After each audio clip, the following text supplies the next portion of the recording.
여러분 안녕하십니까? 앞서 우리가 1강에서 배웠던 통화의 공급에 대해서 우리가 공부를 했습니다. 그죠? 그래서 통화의 공급은 보는 통화와 예금 통화로 나누는데, 보는 통화는 한국은행에서 이렇게 통화를 이렇게 만들어서 주는 통화와, 그죠? 한국에서 만들어서 은행에다 공급하는 통화를 우리가 보는 통화를 했습니다. 예금 통화는 뭐라고 했습니까? 바로 신용 창조 과정을 통해서 만들어져서 통장에 남아있는 돈. 신용 창조 과정이라는 것은 뭐라고 했습니까? 은행이 고객에게 대출을 해줌으로써 고객이 다 쓰지 않고 통장에다가 일부 남아있는 돈이 예금 통화가 되는 그 과정을 우리가 신용 창조 과정이다. 이렇게 여러분 이야기를 했습니다. 그죠? 그래서 이 예금 통화라는 것은 금융기관이 대출을 통해서 금융기관의 은행에 예치되면서 발생되는 통화다. 그 말이죠. 자, 내가 은행에 돈을 1,000만 원 대출을 받으면은 은행은 그 사람의 통장에다가 돈을 입금해 줍니다. 1,000만 원. 그럼 입금해 주면 그 1,000만 원을 다 안 쓰는 경우에 통장에 돈이 얼마 남아 있겠죠. 그 남아 있는 돈을 우리가 무슨 통? 예금 통화라고 합니다. 다시 한번 이야기합니다. 이 예금 통화는 여러분들이 은행에 가서 예금하는 돈입니다. 그럼 틀립니다. 그게 아닙니다. 이름이 예금 통화일 뿐이지, 여러분이 내가 은행에 가서 맡겨놓은 돈을 우리가 예금 통화로 한다, 그렇지 않다는 거죠. 그죠? 여러분 다시 한번 내가 설명합니다. 은행에 가서 내가 돈을 맡겨놓은 돈, 이것이 예금 통화가 아니다. 어떤 거냐? 내가 은행에서 대출을 받아서 내 통장에 들어온 대출 금액 중 남아있는 내 통장의 돈, 그것을 우리가 예금 통화라고 한다. 여러분 반드시 기억을 해 두시기를 바랍니다. 그 다음에 여러분 이제 이 통화를 나타내는 우리가 성수라고 있습니다. 통화성수라고 있어요. 통화성수라는 것은 보는 통화에 대한 통화량의 배율을 통화성수라고 합니다. 그러니까 보는 통화에 대해서 통화량이 얼마나 많느냐. 우리가 보는 통화란 뭐라 했습니까? 한국은행에서 만들어서 은행에 공급하는 돈을 우리가 보는 통화라 했다. 그 돈이 전체 통화량에서 얼마만큼 차지하느냐. 그렇게 통화성수는 통화량을 보는 통화로 나누는 겁니다. 보는 통화분의 통화량, 그것을 우리가 통화성수라고 한다. 여러분 이해가 되죠? 그래서 통화성수가 커진다. 보는 통화분의 통화량이니까 통화성수가 커진다는 말은 무슨 말입니까? 통화량이 커진다는 거죠. 통화성수가 작아진다는 의미는 통화량과 보는 통화의 밀접한, 작아진다, 커진다 의미는 통화량과 보는 통화가 어떻게 된다? 이런 알 수가 있죠. 통화성수는 분모가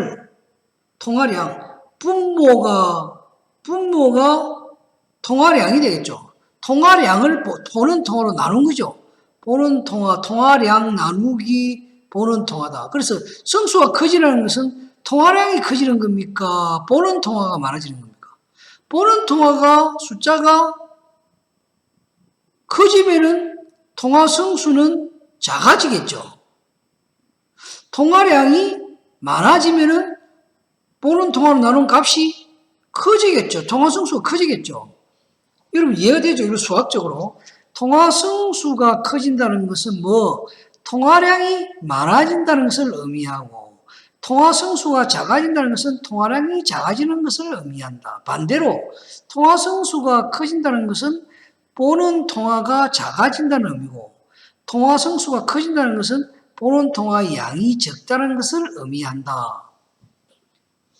그거는 통화 성수는 통화량 나누기 보는 통화니까 우리가 수학적으로 풀어보면 통화 성수가 커진다, 작아진다는 말은 통화량이 어떻게 된다, 보는 통화가 어떻게 된다는 걸 알 수 있죠.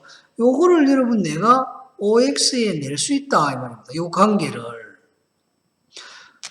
자, 통화량 이꼴 보는 통화 나누기 통화, 통화량 나누기 통화 보는 통화죠.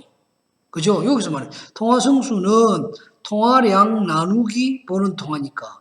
통화 성수가 커진다는 것은 이것이 어떻게 변한다는 것을 여러분이 수학적으로 알 수가 있죠. 그걸 기억을 하시라 이 말입니다. 이해가 되죠, 여러분? 그래서 이 통화 성수는 통화량과 보는 통화의 양을 나타내는 아주 중요한 지표여서 정부가 이 통화 성수를 보고서 시중에 통화량이 얼마나 많네. 그럼 한국은행에서 통화량 발행한 것이 보는 통화가 얼마나 되네. 이것을 가늠해서 자, 지금 통화량이 시중에 많지 않으니까 통화를 좀 만들어야 되겠다. 통화량이 너무 지나치니까 이 통화를 좀 해소해야 되겠다. 이걸 통화 성수를 통해서 알 수가 있다. 이 말입니다. 그런 것을 결정하는 것이 바로 한국은행이다. 일반 은행들이 하는 게 아니고. 자, 그 다음은 여러분, 금리에 대해서 공부를 하겠습니다. 여러분, 통화가 굉장히 중요하죠. 그래서 이 통화라는 것은 바로 여러분, 아까 제가 말씀드렸죠. 우리 사람의 혈액과 같다 했습니다. 혈액. 우리 사람이 혈액이 없으면 어떻습니까? 죽어보죠. 혈액이 없으면 혈액을 어떻게 해야 돼요? 공급받아야 되죠. 수혈을 받잖아, 수혈을. 우리 시중에 돈이 없다. 그러면 돈을 어디에 됩니까? 한국은행이 발행해서 은행을 통해서 사람들이 돈을 많이 가지도록 해야 되겠죠. 또는 시중에 돈이 너무 많다. 시중에 돈이 많으면 뭡니까? 그 돈을 회수해서 한국은행이 보관을 해야 되겠죠. 그런 역할을 할 때 주로 쓰는 게 뭐냐? 그 쓰는 수단 중에 하나가 바로 뭐냐? 금리라는 겁니다. 금리. 금리란 뭐냐? 돈이 필요한 사람이 돈을 제공하는 사람에게 돈을 빌리고 그 대가로 지불하는 이자를 우리가 금리라고 한다. 그 비율을 우리가 금리라고 한다. 자, 내가 1,000만 원 은행이 빌렸어. 은행이 빌렸는데 요즘 금리가 낮죠? 그래도 대출 이자는 그래도 한 5% 됩니다. 자, 연 5%단 말이에요. 그러면 1,000만 원에 5%는 얼마입니까? 50만 원이죠. 그럼 뭐 매월 50만 원 나누기 10이니까 한 4만 몇천 원 되겠죠. 그래도 금리가 낮은 거죠. 그걸 우리가 금리다. 그래서 이 금리가 낮느냐 높느냐에 따라서 돈이 시중에 많느냐 작느냐 또는 돈이 다른 데로 이동하느냐 어디로 이동하느냐. 금리가 높은 데서 금리가 낮은 데서 금리가 높은 데로 돈이 이동하겠죠. 왜? 돈의 생리는 이자를 많이 받아야 되니까. 자, 서울에 예를 들어서 금리가 만약에 금융기관 금리가 서울에 있는 금융기관 지방에 있는 금융기관 이자가 다르다고 칩시다. 자, 서울의 금리가 억수로 낮아. 지방의 금리가 높아. 자, 서울에 있는 어떤 금융기관의 금리는 5%인데 지방에 있는 금융기관의 금리는 예를 들어서 예금금리, 똑같은 예금금리인데 서울에는 2%, 지방에는 5%다. 그럼 뭐 돈이 어디로 몰리겠습니까? 5%를 주는 지방에 돈이 몰리겠죠. 그래서 이 금리라는 것은 돈의 흐름을 좌우하는 그런 아주 매우 중요한 요소다. 그리고 이 금리라는 것은 여러분이나 나와 같은 우리 서민들의 직접적인 영향을 주는 요소다. 내가 돈을 은행에 맡긴다. 또는 내가 은행에서 돈을 대출을 받는다. 대출을 받으면 내가 은행에 이자를 줘야 되는 것이고 내가 은행에 예금을 한다면 은행이 내게 이자를 줘야 된다. 그런데 요즘 어떻습니까? 내가 은행에 돈을 맡기면 은행에서 이자를 줍니까? 거의 제로금리라고 합니다. 제로금리. 그런데 은행에서 내한테 돈을 빌려주면 요즘 금리가 그래도 몇 퍼센트 있습니다. 그것도 많이 낮아졌어요. 아마 앞으로는 지금 우리나라 아직까지 이 제로금리, 예금의 제로금리가 아직까지는 아닌데 지금 미국, 일본 같은 나라, 유럽의 일부 나라들은 금리 자체가 예금금리가 오히려 없습니다. 마이너스 금리가 있습니다.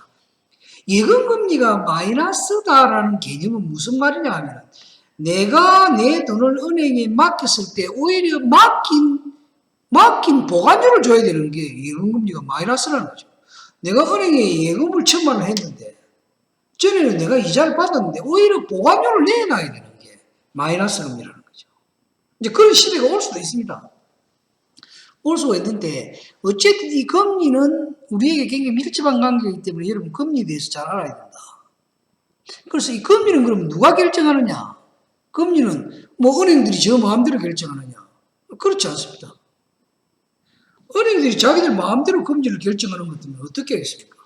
어떤 은행은 예금금리를 높게 했고 어떤 은행은 대출금리를 낮게 하고 저 마음대로 정하면은 이게 어떻겠습니까? 아까 내가 말씀드렸죠. 금리에 따라서 자금이 왔다 갔다 한단 말이에요. 예를 들어서 자 우리 은행에 돈이 필요하다. 그럼 예금금리를 내 마음대로 은행에서 은행장이 팍 올려버리죠. 한동안 한 1년 동안 예금금리 한 10% 줍니다. 돈이 뭐 전국에서 글로 모이겠죠.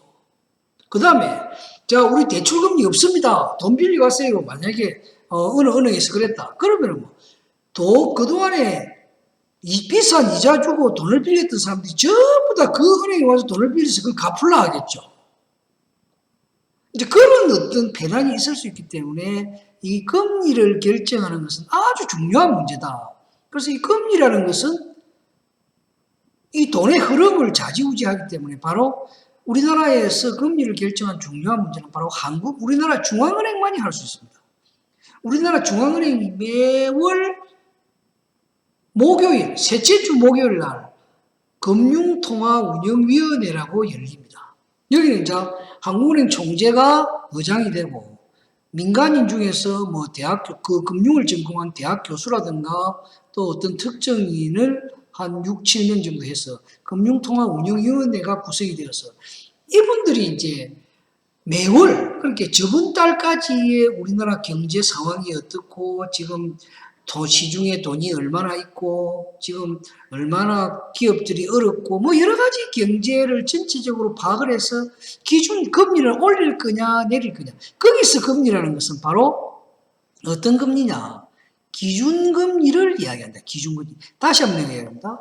한국은행에서 결정한 금리는 기준금리다. 기준금리. 그 기준금리가 결정이 되면은 예를 들어서 자 기준금리를 동결 했다 하는 말은 뭐냐면 저번 달 금리가 그대로 이번 달에도 적용이 된다 이 말입니다.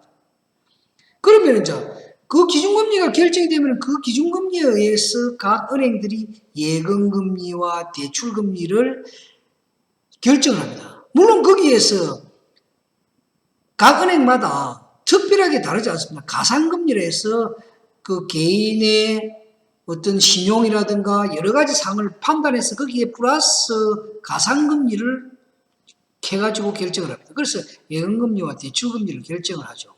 그러면은 거의 각 은행들이 비슷하게 결정을 한다. 그것도 은행들이 마음대로 결정하는 게 아니라 각 은행들이 예금금리와 대출금리를 결정해서 고객에게 적용을 하면 한국은행 밑에 산하단체 중에서 한국은행 은행감독원이라고 있어요. 즉 은행들을 감시하는 그 단체가 있습니다. 거기에서 매년 각 금융기관에 내려가서 각 은행들이 한국은행의 방침에 맞게 은행들을 운영하고 있는지를 조사 이렇게 하는 그런 우리가 그걸 검사라고 합니다. 그런 게 있습니다. 그렇기 때문에 은행들이 자기들 마음대로 어느 은행은 금리를 가상금리를 뭐 2%, 어느 은행은 가상금리를 0.5%뭐 이렇게 행평성 없게 할 수가 없다. 그런 걸 다 한국은행이 검사를 나가서 다 검열을 하고 조사를 하기 때문에 할 수가 없다. 왜? 금리는 그만큼 민감하기 때문에. 그렇기 때문에 이 금리라는 것은 한국은행 금융통화운영위원회에서 결정을 하는데요. 그 금융통화운영위원회는 금융통화운영위원들은 사실은 거기에 회의를 많이 안 나고 거기에 연봉을 한 5억 정도 받습니다. 내가 알기로는 5억 받습니다. 자기 직업을 가지고 있고 뭐 대학 교수들이나 그걸 전공한 사람들인데 거기 불과 이번에 금융통화운영위원회 여자분이 최근에 몇 년 동안 한 분이 꼭 계세요. 그래서 그 월급을 많이 받는 자리가 그 자리다. 왜? 그만큼 중요한 자리다. 그래서 한국은행에서 매달 통계 자료를 가지고 그분들에게 딱 주면 그분들이 한 7, 8명 됩니다. 한국은행 총재 주재하에 회의를 열어서 모든 걸 판단해서 자, 금리를 동결합시다. 올립시다. 내립시다를 매월 한 번씩 결정한다. 그게 금리다. 그래서 다음은 우리가 금리의 종류에 대해서 한번 공부를 해보겠습니다. 금리의 종류는 첫째, 달리와 복리가 있습니다. 달리라는 것은 뭡니까? 원금에 대해서 이자를 계산하는 것을 우리가 달리라고 합니다.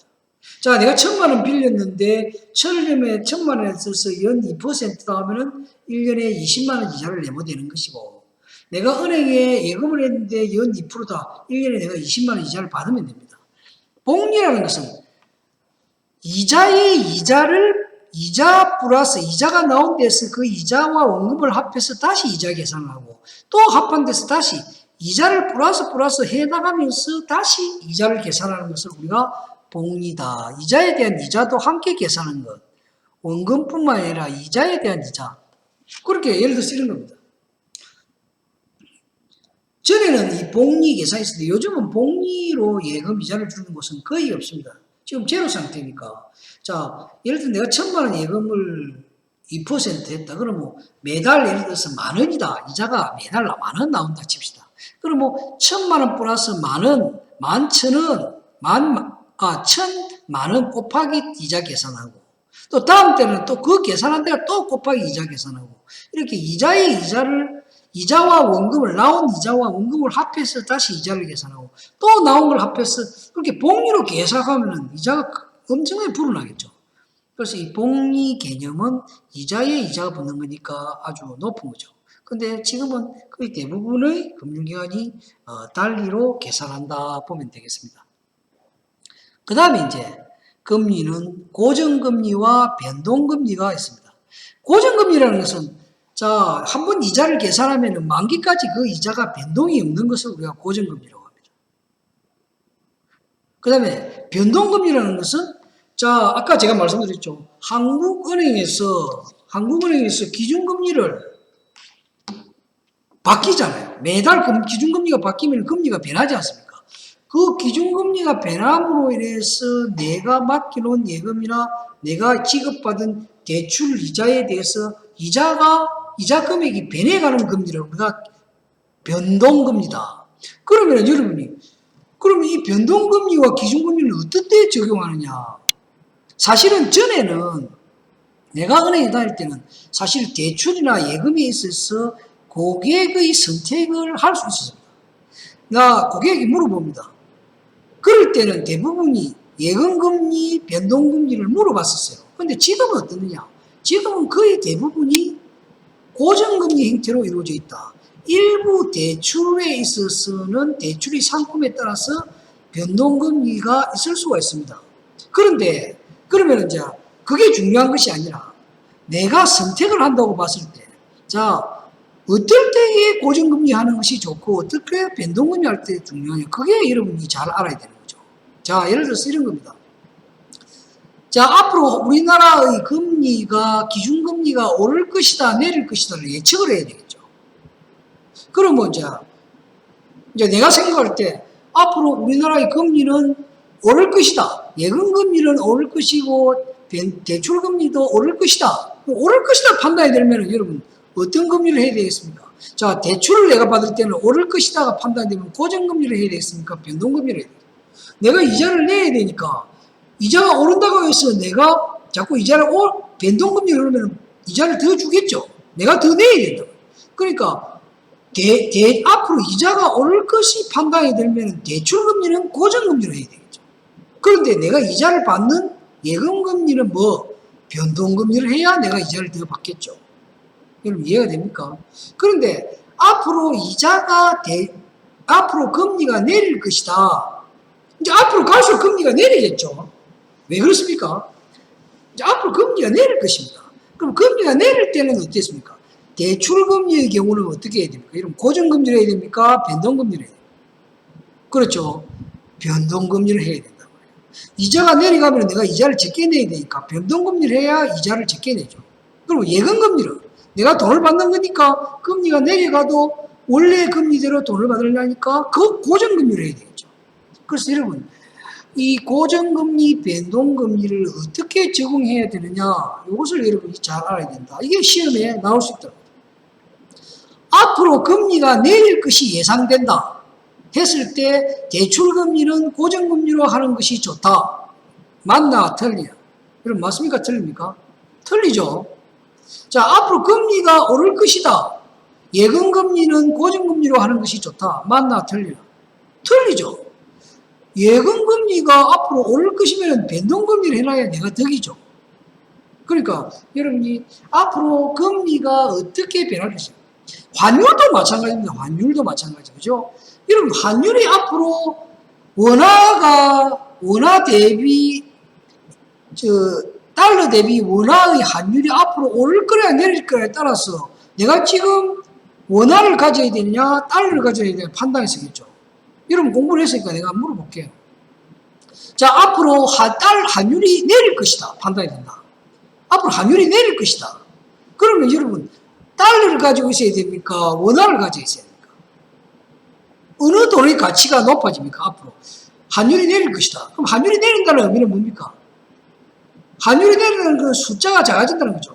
1달러에 100원이 1달러로 앞으로 90원, 80원 한다 이 말이죠. 그럼 1달러가 환율이 떨어진다는 것은 1달러가 90원, 80원, 70원 떨어지는 우리 원화의 가치가 상승한다는 거죠. 원화의 가치가 상승하니까 상승하는 돈을 보유해야 되겠죠. 그래서 앞으로 환율이 떨어질 것이 예상되면은 원화를 가지고 있어야 되고, 앞으로 환율이 오를 것이 예상되면은 달러를 가지고 있어야 된다. 이런 얘기예요. 그와 마찬가지다. 금리도 고정금리로 할 것이냐, 변동금리로 할 것이냐 하는 것은 바로 앞으로 미래의 금리가 어떻게 변할 것이냐. 여러분 반드시 기억을 해 놓기를 바랍니다. 자, 그 다음에 이제 명목금리와 실질금리가 있습니다. 명목금리와 실질금리. 자, 명목금리는 뭐를 해요? 이거는 우리가 인플레이션, 물가 상승률이 포함이 된 금리를 우리가 명목금리라고 합니다.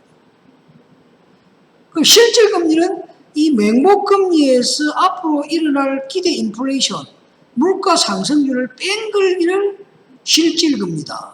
그래서 명목금리는 물가 상승률이 포함된 겁니다. 그 다음에 실질금리는 그 명목금리에서 물가 상승률, 미래의 기대 인플레이션을 뺀 금리를 실질금리라고 한다 하는 것을 여러분 기억을 해 주시기 바랍니다. 이런 건 내가 OX 문제를 잘 냅니다. 그 다음에 표면금리와 실효금리가 있습니다. 표면금리는 그야말로 우리 계약서상에 기재되어 있는 금리를 우리가 표면금리. 여러분 은행 가면은 은행 그 금융상품 맹세세 자 정기예금 2%, 뭐 무슨 대출 뭐 5% 이렇게 적어놓은 그걸 우리가 표면금리라고 합니다. 그런데 실효금리라는 것은 여러분이 예를 들어서 자 1,000만 원 내 예금했는데 금리를 3% 받는다. 그러면 1년에 30만 원인데 그 30만 원을 다 주느냐? 아니죠. 어떻게 한다? 거기에서 세금을 빼고 나머지 차감하고 내한테 주는 그 돈에 대한 금리, 그걸 무슨 금리? 실효금리다. 그러니까 실제로 계약하는 금리하고 내가 부담하거나 내가 받는 예금상의 금리는 다른 거죠. 그래서 내가 실질적으로 부담하거나 실질적으로 돈을 받는 금리를 무슨 금리? 실효금리라고 한다. 그리고 계약서상으로 하는 금리를 무슨 금리? 표면금리라고 한다. 그래서 그 요즘 금리가 낮다 하는 이유가 뭡니까? 예금금리가 뭐 2% 하더라도 실질적으로 거의 연 2%니까 1억을 맡기면 1년에 2%, 200만 원이 이자단 말이에요. 1년에 1억을 내가 맡겨놓으면 1년 동안에 22개월 동안 200만 원밖에 이자를 못 받는다. 그거 미친 짓이죠. 그걸 맡겨놔서 되겠습니까? 그래서 여러분 은행에 돈 맡겨놓으면 맡겨놓을 이유가 하나도 없습니다. 그보다 훨씬 더 좋은 재테크 수단들이 많다. 다음에 제가 그런 부분에 대해서는 강의를 하도록 그렇게 하겠습니다. 자, 금리에 대해서는 여러분이 이 정도 반드시 기억을 해 두셔야 된다 하는 이야기를 드리고, 다음은 금리의 기능에 대해서 한번 알아보겠습니다. 그럼 이 금리라는 것이 그 기능이 뭐가 있느냐? 첫째, 자금 조절, 수급, 자금의 수급을, 수요와 공급을 조절하는 기능을 한다 이 말입니다. 그 금리는 우리가 모든 가격은 수요와 공급에 의해서 결정되죠. 수요와 공급이 만나는 그 균형점에서 균형 가격이 결정되는 게 경제다. 그죠? 그래서 수요와 공급이 만나는, 수요가 많으면 가격이 오릅니까? 내립니까? 가격이 오르죠. 물론 공급이 늘어나면 수요가 늘어나도 가격은 그대로일 수가 있습니다. 그런데 공급은 가만히 있다고 칩시다. 공급은 일정한데 수요가 오른다. 그럼 가격이 오르죠. 그런데 수요는 일정한데 공급이 늘어난다. 그러면 가격이 떨어지죠. 그래서 모든 가격은 수요와 공급에 의해서 결정되기 때문에 금리도 자금의 수요와 공급에 의해서 결정이 되는 겁니다. 그래서 돈이 필요한 사람이 많고 공급하는 사람이 적으면 뭡니까? 금리가 올라가겠죠. 대출금리가 올라가고. 돈이 많고 쓰는 사람이 적으면 뭡니까? 공급이 풍부하고 수요가 적으니까 대출금리가 내려가겠죠. 그래서 모든 것은 수요와 공급에 의해서 결정이 된다. 그런 조절 기능이 금리가 한다. 그 다음에 아까 내가 말씀드린 자금 배분 기능. 예를 들어서 지역마다 금리가 다르다고 칩시다. 부산의 금리와 부산에 있는 금융기관과 우리 경남에 있는 금융기관의 금리가 다르면 뭡니까? 금리는 낮은 데에서 높은 데로 이동을 한다. 그래서 만약에 부산에 있는 금융기관이 예금금리가 5%고 경남에 2%다 하면 자금이 전부 어디 가겠습니까? 부산으로 다 간단 말이에요. 그 자금 배분의 효과가 있는 것이 바로 금리의 기능이다. 이해가 되죠? 그 다음에 이제 경기를 조절하는 기능이다. 금리라는 것은 뭡니까? 금리가 높으면 경기가 조절하는 기능이다 하는 것은 무슨 말이냐 하면 소비와 생산과 고용과 경제 전반에 관해서 금리가 경제를 조절한다. 경기를 조절한다. 왜 조절하냐? 예를 들면 이런 겁니다. 무슨 말이냐 하면 이런 이야기. 자, 한국은행에서 금리를 내렸어요. 한국은행에서 금리를 내리면 은행의 대출금리, 예금금리가 떨어지겠죠. 그럼 떨어지면 시중에 돈이 풍부해지겠습니까? 줄어들겠습니까? 늘겠습니까? 은행의 예금금리가 떨어지니까 사람들이 뭡니까? 아, 내가 금리가 낮으니까 은행에 있는 돈을 찾아서 내가 소비를 해야 되겠다. 차라리 내가 가지고 있어야 되겠다. 그래서 은행에 가서 돈을 찾겠죠. 그러니까 시중에 예금이 풍부해져. 돈이 많아진다. 그럼 우리가 돈이 많아지면 뭡니까? 물건을 많이 사고 그렇게 되니까 소비가 늘어나겠죠. 소비가 늘어나니까 상품을 많이 만드니까 생산이 늘어나고 생산이 늘어나려면 사람이 고용이 늘어나죠. 고용이 늘어나고 고용이 늘어나면 뭡니까? 우리의 소득이 늘어나니까 다시 소비가 늘어나는 소위 말하는 선순환 구조로 이렇게 경제가 좋아지는 거죠. 그래서 금리를 떨어뜨리면 시중의 통화가 풍부해서 경제가 활력화되는데 문제는 사람들이 많이 소비를 하니까 물가가 올라간다. 물가가. 그 물가가 올라가면은 결국은 돈이 없는 사람은 뭡니까? 더 어려워지는 거죠.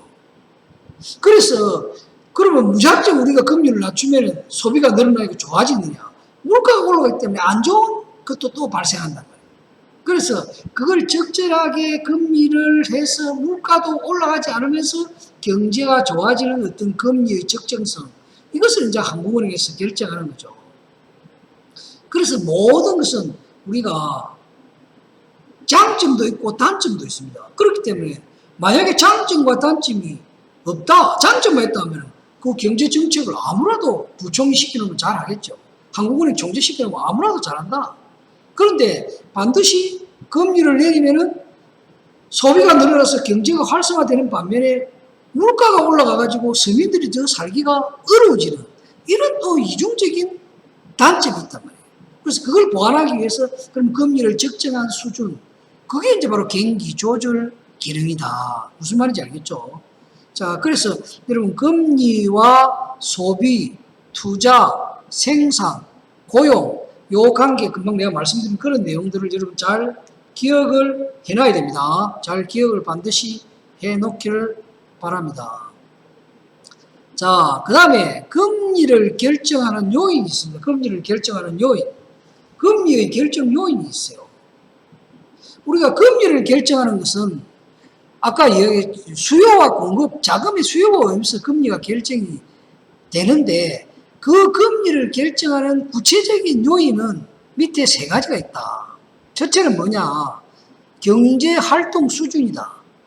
경제활동 수준이라는 것은 우리들이 얼마만큼 경제활동을 함으로써 경기가 좋아지느냐, 좋아지지 않느냐, 호황이냐, 호황이 아니냐, 이런 것이 금리를 결정한다.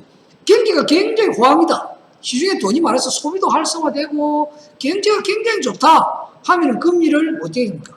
동결하든지 금리를 조금 올려야 되겠죠. 너무 호황이 되어가지고 물가가 상승되면은 돈 있는 사람은 얼마든지 좋은데 돈이 없는 우리 서민들은 살기가 어렵다. 그럴 때는 뭡니까? 금리를 올려야 되겠죠. 반대로 올려야 되겠죠. 자, 시중에 경기가 호황이고 시중에 돈이 많다 하면 금리를 올려야 된다. 그래서 돈을 줄여야 되겠죠. 그게 이제 경제활동 수준을 이야기합니다.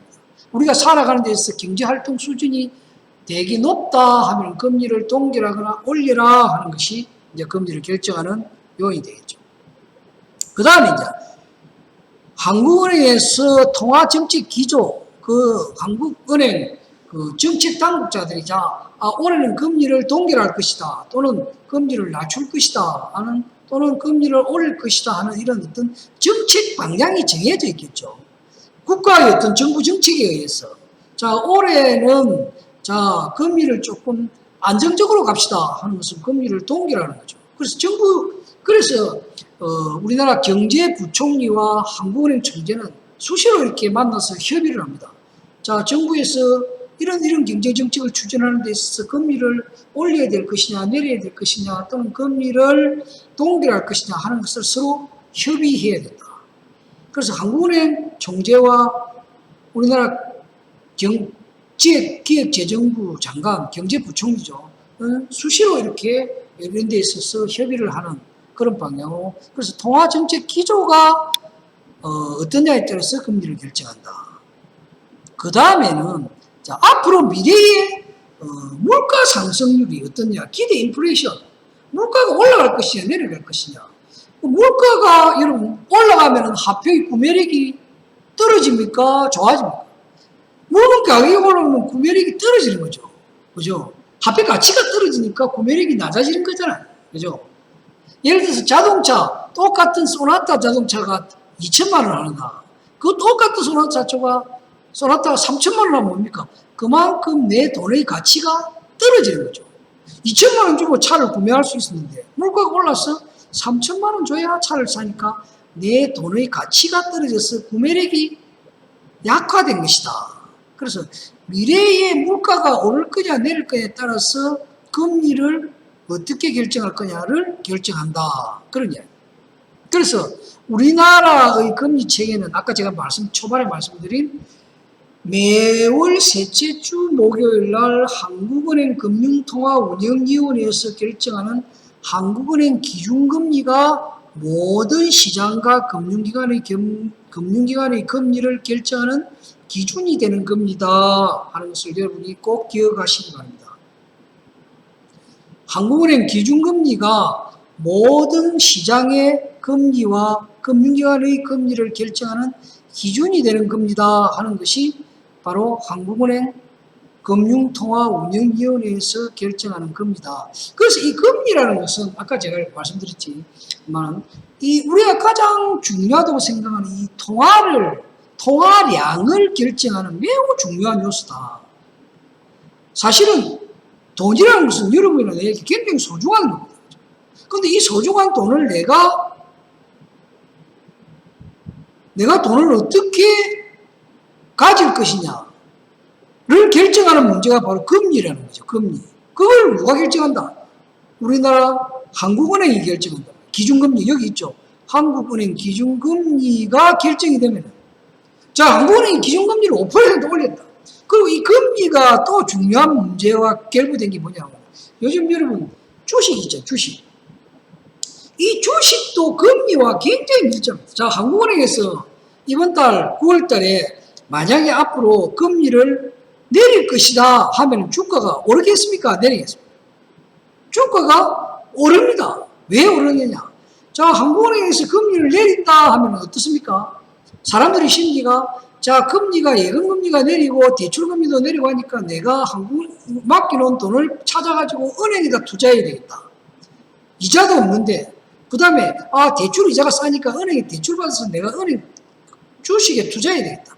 그런 어떤 심리적인 걸로 인해서 주식이 오른다. 그래서 금리와 주식은 반비례 관계에 있습니다, 여러분. 금리를 내리면은 주가가 오르고 금리를 올리면은 주가가 떨어집니다. 물론 그 외에 주식이라는 것은 여러 가지 변수가 있습니다. 그런데 이 금리와 주식은 반비례 관계다.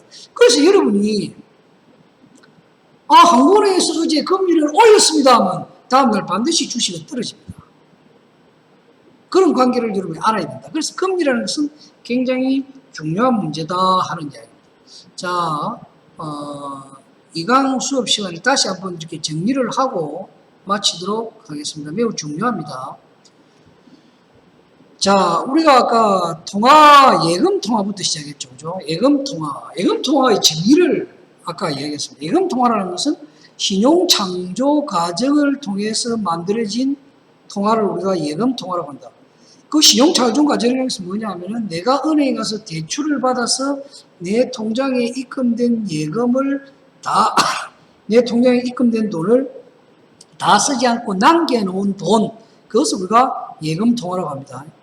내가 다시 한번 말씀드립니다. 예금 통화는 내가 은행에 맡겨놓은 돈이 아니고 내가 대출을 해서 내 통장에 입금된 돈 중에서 남아있는 돈. 자, 통화성수라는 것은 통화성수의 정의에 대해서 이야기했습니다. 통화량을 보는 통화로 나눕는다. 그래서 이 통화성수는 보는 통화량과 보는 통화와 어떤 관계가 있는가 하는 것을 여러분 기억하시라 했습니다. 자, 금리라는 것은 금리의 종류에 달리와 복리가 있고 고정금리와 변동금리 있다 했습니다. 그래서 고정금리와 변동금리는 그 정의가 중요한 것이라 어쩔 때 고정금리와 변동금리를 적용하는가 기억하라고 내가 말씀드렸죠. 설명을 했죠. 그 다음에 이제 명목금리와 실질금리가 있습니다. 그래서 이 명목금리와 실질금리의 뜻, 정의를 기억하고 표면금리와 실효금리의 정의를 여러분 이해를 하시라 했습니다. 자, 금리의 기능은 세 가지 기능이 있습니다. 자금 수급 조절 기능, 자금 배분 기능, 경기 조절 기능. 이 기능이 어떤 기능인가 하는 내용들을 여러분 좀 알아놓으면 좋겠습니다. 자, 금리를 결정하는 요인에는 세 가지가 있다. 경제활동 수준, 통화정책 기조, 기대 인플레이션이 있다. 그 다음에 우리나라의 금리 체계는 한국은행 기준금리가 우리나라 금리를 결정하는 요인이다 하는 것을 여러분 반드시 기억을 해 주시기 바랍니다. 여러분, 2강 2주차 수업을 이걸로써 이제 강의는 마치겠습니다만 내가 여러분에게 꼭 당부하고 싶은 게 이 동영상 수업은 출석이 굉장히 중요하다. 그래서 여러분 동영상 수업을 잘 하고 아마 여러분 동영상 많이 정감을 듣기 때문에 여러분이 지루하기도 하고 좀 불편할 수도 있습니다. 그래서 아마 이 동영상 수업은 내가 알기로는 틀어놓고 이 시간이 지나면 출석이 인정되는 걸로 알고 있고 여러분들이 이 수업은 제가 나중에 이제 자료를 다 올려놓을 거예요. 그 자료를 가지고 시험은 자료를 내가 올려놓으면 그 자료를 가지고 공부를 하면 됩니다. 별도로. 그러니까 여러분 너무 시험에 대해서 걱정 안 해도 되고 편하게 동영상을 정감을 이렇게 들으면 되고 제가 그 3주차에는 여러분에게 동영상 수업이 아니고 다음 주에 간단하게 여러분이 이렇게 리포트 형태로 이렇게 적어서 내한테 페이퍼로 낼 수 있도록 과제형으로 이렇게 내겠습니다. 그래서 여러분에게 조금은 편안하게 강의를 들을 수 있도록 이야기 때 이렇게 해드리고 또 중요한 것이 그렇다 해서 여러분들이 여러분 스스로 해야 될 거 제가 말씀드렸죠. 자, 편입하겠다면은 우리 대학에서 차원대학 무역학과 그 다음에 그 무역학과 글로벌 비즈니스 학부 무역 트랙 뭐 일을 했는데 지금은 내년부터 또 무역학과로 이렇게 제가 알아보니까 무역학과로 이렇게 분리가 됩니다. 그래서 그 협의한 과목들을 여러분 여기서 이수를 해야 되고 또 일정 부분 수준 이상 점수를 받아야 여러분이 그냥 협약을 통해서 거기에 갈 수가 있어요. 그래서 그런 내용들을 잘 모를 때는 조교 선생님이나 교수님들을 통해서 내가 무슨 과목을 편입하려면 이수를 해야 되는지 학점을 얼마 이상 따야 되는지를 여러분 잘 기억을 하셔서 꼭 하기 바랍니다. 아무 그거 없이 하다가는 나중에 여러분이 그 자격조차도 주어지지 않는다. 그리고 이제 내가 기업체에 빨리 내가 취업을 해서 돈을 벌어야 되겠다 하면은 여러분이 구체적으로 기업체에 갈지 아니면 금융기관에 갈지 아니면은 어디 회계법인에 갈지를 잘 정해서 거기에 맞는 수업들을 이렇게 진행을 해 나가는 게 좋다. 그래서 모든 것은 여러분들 스스로 결정하는 것보다는 교수님들하고 의논하고 상담해서 결정하는 것이 좋겠다. 그래서 여러분들이 무엇보다도 다시 한번 강조합니다만 지금 시간에 건강이 최고입니다. 그래서 여러분 건강을 잃으면 일상 모든 것을 잃는다. 건강하면은 여러분이 취업 조금 늦게 돼도 문제없고 학점 조금 못 받아도 여러분 다음에 또 얼마든지 최종 학력을 남의 대학이 아니라 편입해서 다른 대학을 할 수 있습니다. 그래서 그런 성적이나 이런 것은 별개의 문제다. 앞으로 여러분들은 10년 뒤에는 대학이 없어서 학생이 없어서 각 대학들이 여러분 스스로 그냥 와서 공짜하고 공부하라고 이야기할 정도로 여러분이 학력을 다시 업그레이드 할 수 있는 기회가 많습니다. 그러니까 여러분 절대 이 동영상이나 수업에 대해서 스트레스 없이 즐거운 마음으로 듣고 시험도 즐겁게 이렇게 치면 됩니다. 그래서 성적에 너무 연연하지 말고 내가 성적에 의해서 뭐 편입을 해야겠다 하면 그게 맞춰서 하고 그렇지 않으면 여러분 기업체에서 사장님들 동의하는 이야기가 성적 좋은 사람 보내주십시오가 아니라 인성이 좋고 정직하고 예절 바르고 이런 사람을 보내달라고 공통적으로 이야기합니다. 그래서 그런 게 더 요즘 21세기에 맞는 인간상이다 하는 것을 꼭 설명을 드리고 그동안 제가 여러분에게 동영상 수업에 대해서 이렇게 본의 아니게 한 부분에서 죄송하게 생각합니다. 여러분 건강하게 다음 주에 뵙도록 그렇게 하겠습니다. 여러분 고맙습니다.